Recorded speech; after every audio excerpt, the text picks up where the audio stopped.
Ne pregătim așa ca părinți de multe momente emoționante din viața copiilor noștri, iar unul dintre ele este momentul în care îl ducem la creșă. Da? Ne lăsăm puiul în grija doamnelor minunate de acolo. Sunt multe lucruri care ne pot îngrijora, multe lucruri la care încă nu avem așa multe răspunsuri, dar de aceea am invitat-o astăzi pe Valentina Secare, expert în educație timpurie, să ne lămurească și să ne facă așa să fim liniștiți și să știm că îi lăsăm pe copii pe mâini bune. Bine te-am găsit, Valentina! Bine te-am regăsit! Uite, vorbim despre creșă, da? Când mergem acolo pentru prima oară să o vizităm, că așa se face, nu? Stabilim o vizionare. Întrebarea este, ne facem o listă de acasă ca să știm și noi ce întrebări adresăm doamnelor de acolo sau pur și simplu mergem pe instinct, vedem ce ne spune creșa, cum ne simțim acolo, care este atmosfera? Aș recomanda amândouă. E foarte bună o listă de acasă, chiar ajută foarte mult la prima întâlnire și fiecare părinte are propriile întrebări și atunci, da, aș recomanda o listă bine făcută, bine gândită de amândoi înainte de a face vizionarea. Apoi, ce inspiră mediul respectiv va contribui la scoaterea unor întrebări sau chiar adăugarea altora. Ce contează, de exemplu, atunci când îți alegi creșa? Cam pe ce pilon trebuie să mergi? Așa, în orice listă cred că sunt niște lucruri importante, restul mai jonglezi cu ele, ești mai flexibilă. Pentru un copil, după părerea mea, este important ca spațiul respectiv să fie un spațiu fericit, un spațiu care este gândit pentru el, un spațiu cu multă stimulare, cu toți pilonii de stimulare, da? Nu doar stimulare intelectuală, se merge mult pe stimulare senzorială la acest segment de vârstă și să fie un spațiu cald, un spațiu care invită și nu un spațiu care îl restricționează pe copil. Apoi, da, sunt aspecte legate de siguranță, sunt aspecte legate de tipul de mobilier, de numărul de copii, acestea sunt secundare. Ce contează, uite, pentru părinții care vin și îți cer ajutorul? Cu ce întrebări vin spre tine? Am observat în cei 18 ani de întrebări, am observat diferite schimbări în mentalitatea părinților.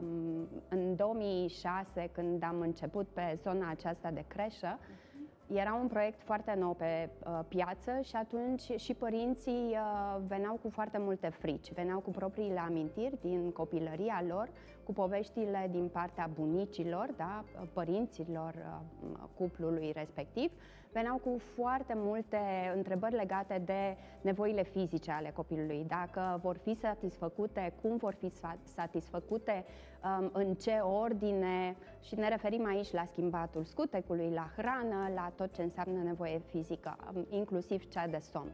După care s-a schimbat iarăși perspectiva și au fost foarte mulți părinți îngăduitori, părinți care spuneau, da, îmi doresc ca al meu copil să meargă cât mai devreme într-o colectivitate, nu contează, îi dau libertate totală, poate să facă ce vrea, așa îl cresc de mic, pentru că ei nu au avut parte de genul acela de libertate.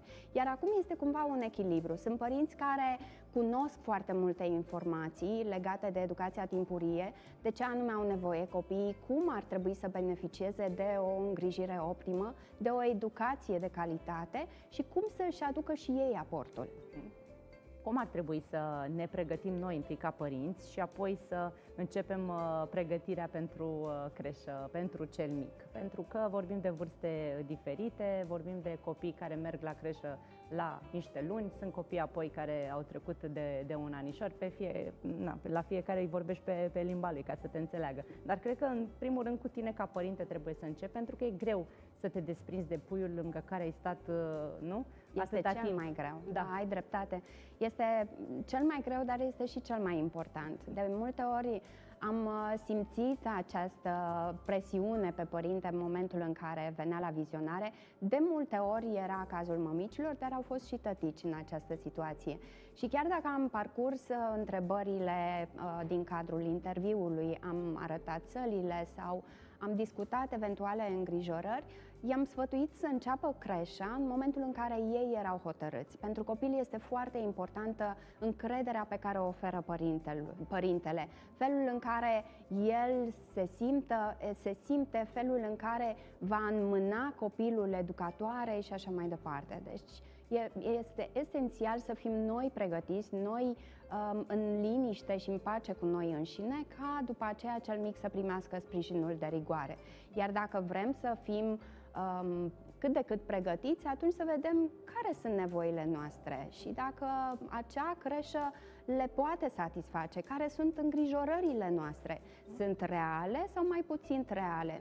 Nu vorbim aici de îngrijorări dacă sunt adevărate, toate sunt adevărate, dar vorbim de cât de importante sunt, cât putem să negociem cu ele, cine ne-ar putea ajuta.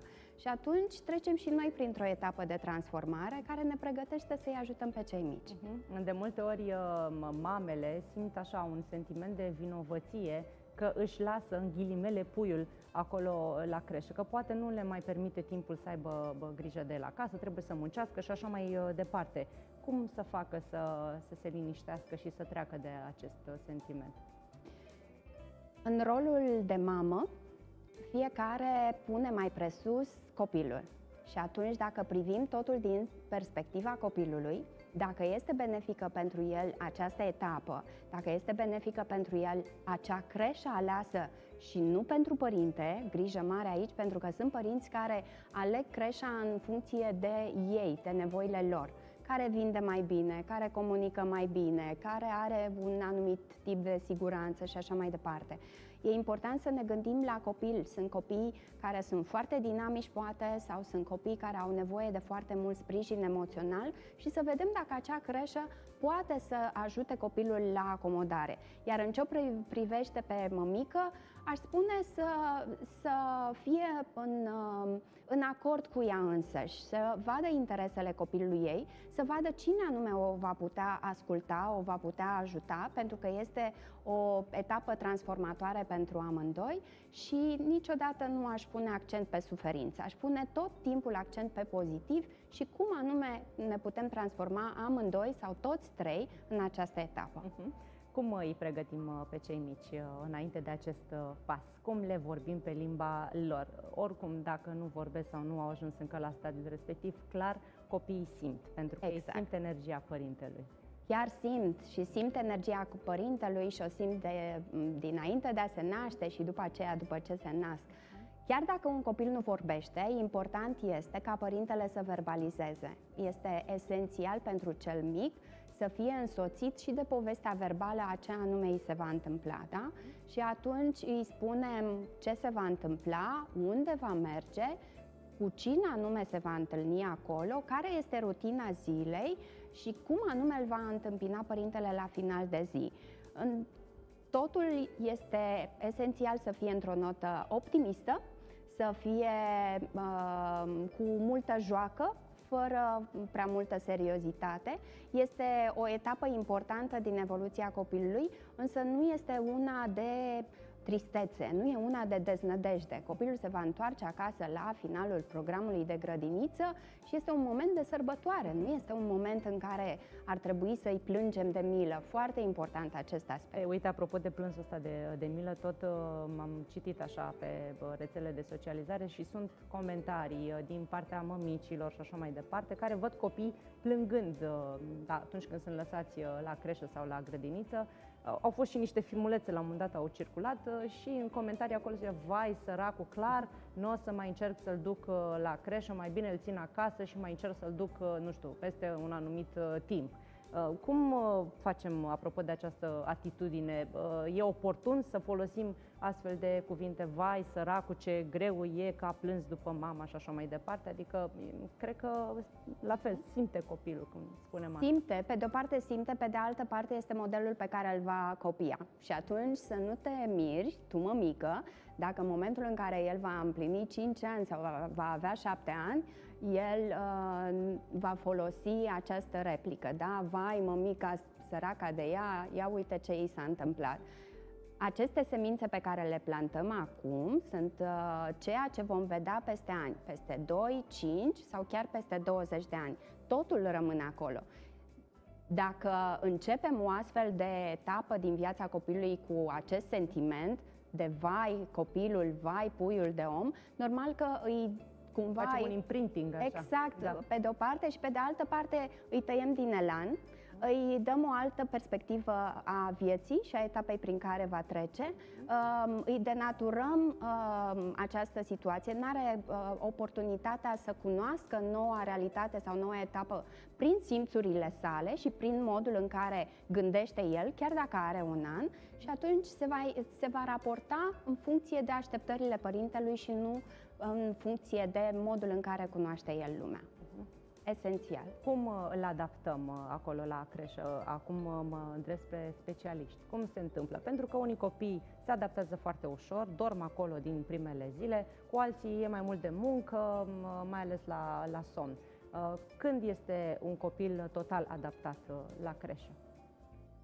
Partea asta de adaptare știu că este privită diferit de multe instituții de educație, de către cei care le conduc, dar și cei care sunt acolo, și mă refer aici la educatori. Dacă vorbim de adaptarea copilului, eu aș pune foarte mult accent pe tipul de atașament pe care îl are copilul și pe experiențele lui anterioare. Spre exemplu, în momentul în care am un cuplu la vizionare, aflu și informații legate de nașterea copilului, dacă este un copil care este adoptat sau care nu este adoptat, dacă este un copil care a avut parte de multe experiențe de socializare sau, dimpotrivă, nu a mai văzut alți copii până la vârsta la care începe grădinița, dacă este un copil care dorește să experimenteze sau este extrem de anxios. Ce tip de atașament a avut copilul respectiv până în momentul în care începe grădinița? A fost un atașament anxios, adică tot timpul se temea că pleacă mami, pleacă tati, se schimbă diferite coordonate din realitatea lui, sau are un atașament securizant unde știe chiar dacă pleacă mami, pleacă tati, se vor întoarce, chiar dacă e puțin supărat, se redresează, se reechilibrează singur, fără nicio problemă, sau are acel tip de atașament evitant unde cumva s-a obișnuit cu tot felul de schimbări și nu-și creează legături foarte puternice pentru a nu fi dezamăgit. În etapa de adaptare la grădiniță, educatorul e bine să cunoască aceste coordonate și el va continua tipul de atașament al copilului. Pentru că dacă un educator vine cu așteptări de tip atașament securizant, în cazul unui copil anxios, care are nevoie de foarte multă asigurare și reasigurare, automat tot procesul de adaptare va fi sortit eșecului. Și atunci tu, educator, e bine să primești aceste informații, să afle care sunt uneltele de adaptare ale copilului în afara mediului grădiniței, dacă are suzetă, dacă are păturică, dacă are o altă modalitate în care se liniștește, dacă preferă să fie lăsat singur atunci când este supărat și doar reasigurat verbal sau are nevoie de o îmbrățișare fizică. Toate aceste informații vor fi esențiale în perioada de adaptare. Perioada de adaptare variază de la copil la copil. Poate să dureze undeva până la 2 săptămâni, sau poate fi o lună, sau poate fi chiar mult mai mult, în funcție de experiențele pe care le-a avut cel mic și de tipul de atașament. Se poate considera că unii copii sunt greu de adaptat sau au fost imposibil de adaptat, pentru că mai sunt cazuri în care, zicem, copilul nu reușește să adormă după niște multe luni, ca să zic așa. Și atunci părinții îl iau de la creșă, preferă să-l mai țină un pic acasă, să mai încerce după aceea la altă creșă. Aici cred că nu există copil care să nu se adapteze, există tehnici de adaptare care nu sunt benefice copilului respectiv sau sunt aplicate într-un mod eronat. La fel, sunt și părinți care nu se pot adapta creșei și începutului de creșă și e important să spunem și acest lucru. Însă nu există copil care să nu se adapteze. Esențial este să se alinieze nevoile fiecăruia, ale copilului, ale părintelui, ale creșei și să vadă dacă pot fi satisfăcute acestea de către noua locație unde va merge copilul și oamenii care sunt acolo. Care sunt beneficiile mersului la creșă? Cum îl schimbă pe un copilaș faptul că el merge acolo regulat, are parte de o rutină, se joacă cu alți copii, are parte de îngrijire din partea educatorilor, a îngrijitorilor? Cum e pentru el acolo noul mediu? Sinceră să fiu, simt că suntem într-o schimbare de mentalitate și dacă mulți ani încă mai avem această perspectivă, din păcate, cum că e un dezastru, un lucru nepotrivit să-ți duci copilul la creșă, înseamnă că nu ești părinte bun sau că nu găsești o altă... Știi? Pentru tine, vrei prea mult timp pentru tine. Exact, da. Vrei prea mult timp pentru tine, nu-l iubești suficient, l-ai abandonat acolo. Exact, să-l abandonezi, să-l arunci în viață, tot felul. Da. Simt cumva totuși că facem o schimbare de perspectivă și anume începe să devină mai cunoscut aspectul esențial din evoluția copilului și anume, până la vârsta de 3 ani, creierul copilului se dezvoltă în procentaj de 80%. Până la vârsta de 3 ani sunt conturate modurile în care el va lua cunoștință cu lumea din jurul său și modul în care se va raporta la ea în viața lui de adult. Dacă privim din această perspectivă și dacă pregătim și creșele din această perspectivă, atunci experiența din aceste instituții de educație este una mai mult decât benefică.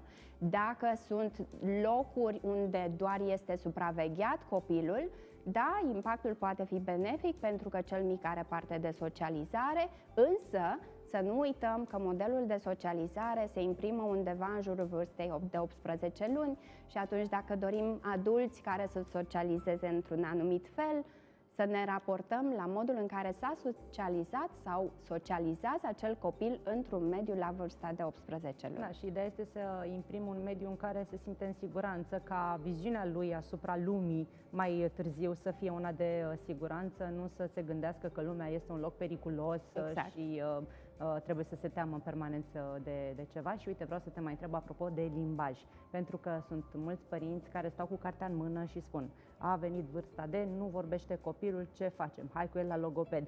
Ajută mersul la creșă sau introducerea lui în colectivitate mai devreme la dezvoltarea limbajului? Foarte mult.